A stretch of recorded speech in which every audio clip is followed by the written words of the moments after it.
سر لوگ بزرگان دین کے پاس جاتے ہیں، اللہ والوں کے پاس جاتے ہیں، درویشوں کے پاس جاتے ہیں سر، ان کی اپنی ضرورتیں ہوتی ہیں سر، ان کی مشکلیں ہوتی ہیں سر.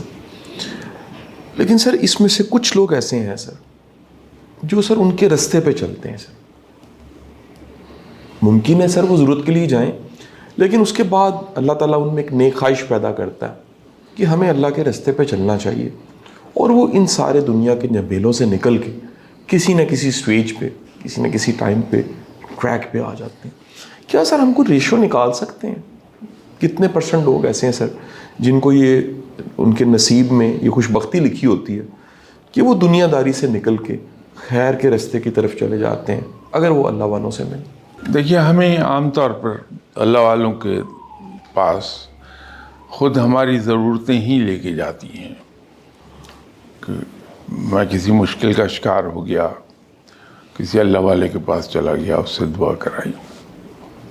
اب وہ جس کے پاس آپ گئے ہیں وہ اگر جینوئنلی اللہ والا ہے تو اس کی شخصیت میں ایک آپ کو فورس دکھائی دیتی ہے، آپ اس سے متاثر ہوتے ہیں.